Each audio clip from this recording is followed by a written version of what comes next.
walking with it.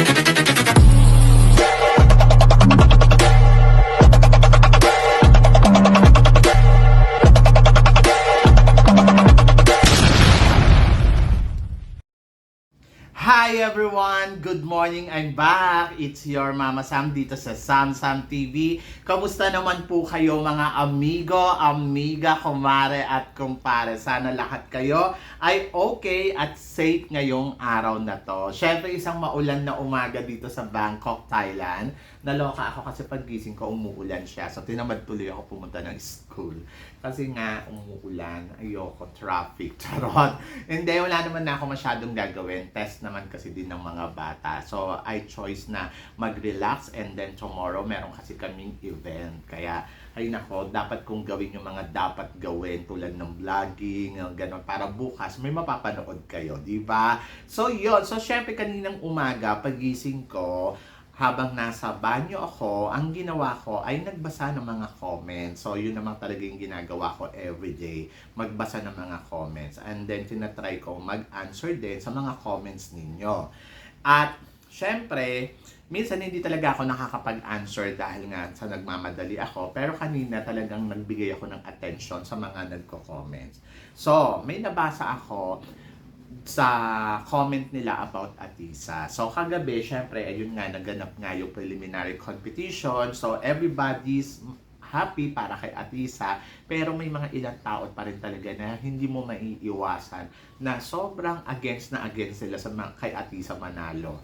So sa kabila ng mga effort na ginawa ni Atisa para sa laban niya dito sa Miss Cosmo, pero nakakalungkot isipin kasi may mga ilang tao pa rin na sobrang negative mag-isip, sobrang, alam mo yon, hindi ko alam kung real talk lang sila doon sa nararamdaman nila, opinion naman nila yon at hindi ko naman pwede saklawan yon, di ba? Pero minsan nakakaloka lang na parang sa kabila na dapat maging grateful na lang tayo kasi alam naman natin ang nangyari kay Atisa Manalo, but hindi sila happy para kay Atisa. Talagang tinitira pa rin nila. So, yung iba, ang sinasabi nila, nako, nagdadrama lang naman si Atisa para mapansin. Diyos ko naman, kung ako naman siguro si Atisa, bakit pa ako magdadrama na masakit yung paa ko? Syempre, ang pangarap ko ay maigalaw ko yun ng bonggang-bongga. Yung iba naman, hindi nakakaintindi na may sakit nga si Atisa dahil nga sa paa niya. So, sabing ganun, yung performance daw, hindi daw panalo, hindi daw kabog, hindi daw winner. So, mga ganon. But, for me, kung ano yung ipinakita kasi ni Atisa Manalo dyan sa competition na yan, I'm very happy and satisfied. Bakit? Sa kabila ng may nararamdaman ka sa paa mo, pero ipinalo mo pa rin ng bonggang-bongga. At ayoko ng paghanapan pa ng magandang performance kasi para sa akin maganda na yung ginawa niya. Diba? So yun. So sa evening gown na sinuot ni Atisa Manalo, yun ang daming bumatikos ng mga kontrabida. Hindi daw maganda. Ang ina-expect nila ay sobra bonggang-bongga na gawa ni Mac Tumang, pero para daw 2.0 lang daw ni Pauline Amelex, mga ganon. So ito ang tumawag ng pansin na sa isa sa mga comments. Sabi niya, si Divine Chase S, sabi niya, grabe, nasopresa ako sa evening gown ni Atisa, napakapangit na. Ang akala ko pa naman bonggang-bongga ang gown niya. Mabuti pa sina Miss New Zealand at Honduras, super stunning, super unique ang evening gown nila. Mas bongga pa yung gown niya at ayos niya ng buhok niya at makeup niya nung first time siyang naimbitahan sa Miss Cosmo. At ika nga, ilan lang sila naimbitahan, itong gown niya mukhang pangsimba. I'm very disappointed of her bad taste, of bad choice of the gown. Sana hindi ito maghatid ng downfall niya pa masungkit niya, masungkit ang corona. OA naman ng bet kung manalo siya sa Miss Cosmo 2024. But in swimsuit portion, she's nailed. Wala akong masabi. I'm very honest. So, yon. And then, noon din, nag-compete si Michelle D sa Miss Universe na dismaya din ako ng gusto sa gown niya, both prelim and finals. Yung black gown, unique naman ang taas, pero yung baba naman, itinagpi na kortina. But ang kulay, hindi ko rin gusto. But ang gown ni Frankie, Miss New Zealand, dito sa Miss Cosmo, napakaganda kahit green ang kulay dahil super unique at super stunning. So, hindi ko siya mapipigilan kasi ayun talaga yung gusto niya, di ba? Ayun yung opinion niya.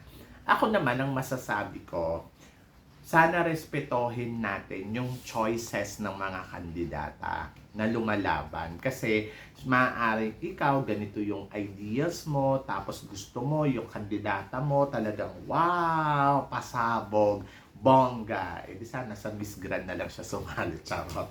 So yan, naiintindihan ko kung ano yung tumatakbo sa utak niya dahil she wanted more, and then I think she's very disappointed na nakita niya ay ganun lang.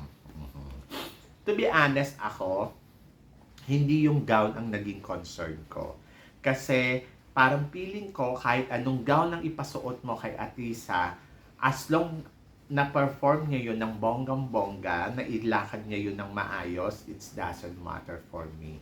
Kasi gown is gown. Dapat maganda ka. Pero kahit anong suot na gown mo, kung talagang carry mo yung suot-suot mo, edi bongga. So ang idea ko dito, hindi ko rin naman na iniisip na ganyan din yung susuotin niya. Kasi I think susuot siya ng mga katulad ng ginawa nila doon sa Miss Universe Philippines, mga ganon.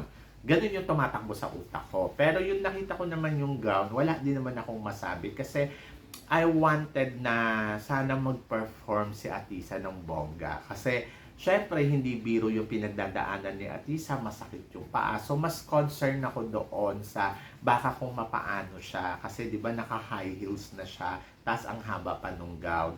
So, baka matapakan niya yung gown, tapos lalo siyang matalisod, yung mga ganon. Ayun yung concern ko. Pero yung nailakad ngayon at naitawid niya ng bongga, happy naman na ako. So, yon. So, about design of gown, nire-respeto ko kasi yung mga designer natin kung bakit ganon yung ginawa nila kay Atisa.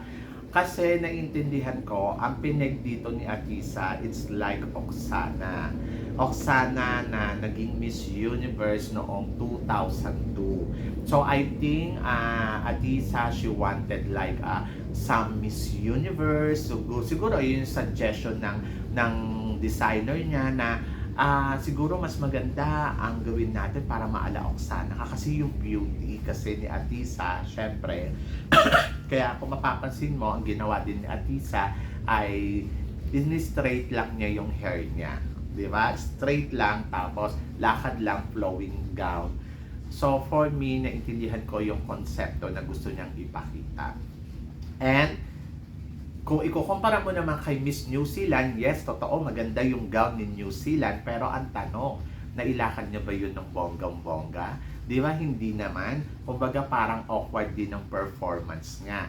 But kung ikukumpara ko naman doon sa gown ni Atisa na may sa kabila ng masakit pa yung paa, na-perform naman niya ng bonggang-bongga. So ako, para sa akin, nasa judges yon. Kasi ang mga judges, alam nila kung sino ang nagpa-perform at kung sino yung maganda sa paningin nila kahit ano pa ang itsura ng gown niya. Actually, sa lahat ng mga lumaban dito, si Atisa lang yung naiibang suot. Kaya para sa akin, perfect yung idea, perfect yung concept, and laban na lang. So, nasa choices na lang ng judges yun kung nagustuhan ba nila o hindi. Buti na lang hindi ka judges. So, yun. So, hindi naman natin mabiblame kung ano at ba't ganyan yung sinasabi niya. Pero, nasa judges kasi yun. And then, nasa game yun ng kandidata. At ayun yung choices niya, kaya respetohin na lang din natin, di ba? So ayun naman yung ginamit niya ng gown for prelim, and I think sa performance ni Atisa, evening gown and swimsuit, I think nag-excel naman siya. At sigurado ako, 21 ang kukunin na kandidata, pasok siya sa top 21. And then pagdating sa coronation night is another story. So yan, kaya guys, don't worry. Kung feeling mo hindi naman siya nag-number 1, but I'm sure nasa top 5 siya. So, yan. Kaya, para sa akin, performance na pinakita ni Atisa Manalo is job well done. Kaya, doon naman sa designer ni Atisa Manalo, thank you so much dahil maganda yung idea na ginawa ninyo. And I'm not against. And feeling ko, ayun yung napagplanuhan nila, nakulab nila, and dapat, respetohin natin yon. Siguro mataas lang yung expectation mo, tapos kaya ka nakaramdam ng disappointed ka, baka gusto mo ang gown ni Atisa Manalo, backless yung likod, and then labas na yung dibdib niya. Baka ganun yung mga iniisip mo. Pero hindi kasi ganun, hindi siya tumama doon sa iniisip mo, kaya ganyan ang naging reaction ng iba. Diba? Diyos ko, nakakaloka kayo. Kung si Oksana nga naipanalo yung flowing gown niya. Diyos ko, si Atisa pa kaya, di ba? So, yon. Kayo guys, ano guys ang masasabi ninyo dito sa mga pinag-uusapan natin ngayon? I-comment below mo yan para at least malaman ko naman ang chika mo dito sa mga tinatalakay natin ngayon. Di ba? Nakakaloka. So, yon. So, guys, syempre maraming salamat sa inyong lahat. Sa mga hindi pa po nakaka-subscribe dito sa Samsam TV, ano pang hinihintay ninyo? Subscribe na. So, yon. So, guys, hanggang dito na lang. Hanggang sa muli nating chikahan! Syempre, see you tomorrow. Thank you, guys. More update.